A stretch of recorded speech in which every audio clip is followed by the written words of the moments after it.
Finally today, let's talk weather with Nebraska Extension Ag Climatologist and Market Journal Chief Meteorologist Al Dutcher.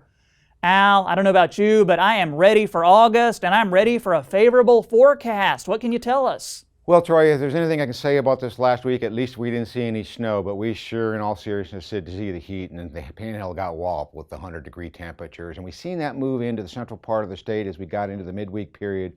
Cold front come through on Thursday, although it was slow to make it into southern Nebraska, so we endured a little bit more of the heat and the higher heat indice values, but not nearly as bad as we dealt with on the day on Wednesday. Overall, we have seen some expansion of the drought, and we'd expected that with some of the dry conditions. And we're going to show you the latest drought monitor map, and this goes through Tuesday morning. So the heat and any of the precipitation that we received since Tuesday morning have not been incorporated into the latest drought monitor map.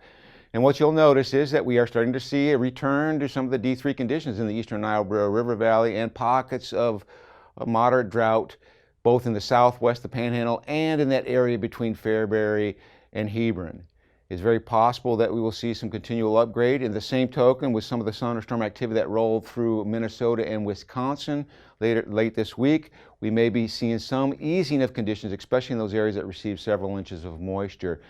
As we go forward through this week, the biggest issue is the trough that was responsible for our precipitation in the last 36 hours is deepening over the Great Lakes, and it's actually shoving that high pressure ridge that was responsible for our heat toward the southwest.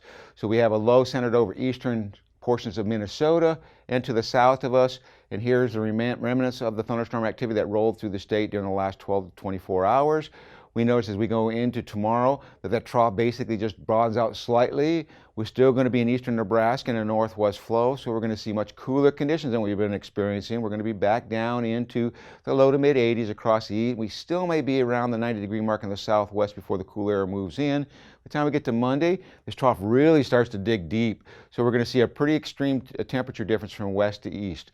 Basically, the east coldest temperature will be east, and farther west you go, the warmer temperature, but we're still all going to be below normal for the most part across the state. Now, as we get into Tuesday, it's just signs, at least from the GFS model, that we might start to see this ridge trying to expand a little bit toward the central plains as a trough over the Great Lakes eases up somewhat, but we're still going to have a north to northwesterly flow in the eastern part of the state.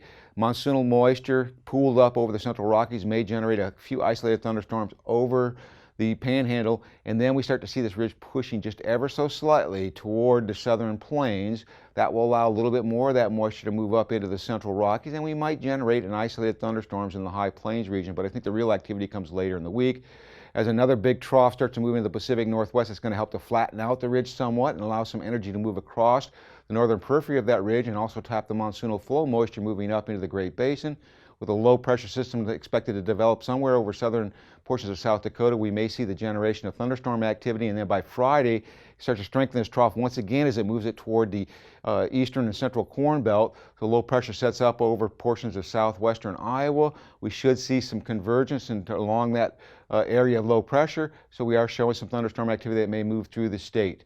As we go even farther out into the future, the 8 to 14 day forecast keeps us well above normal in regards to temperatures across the northern plains, and that's because there is some evidence that we will see that ridge re-expand back in as we get into late next weekend.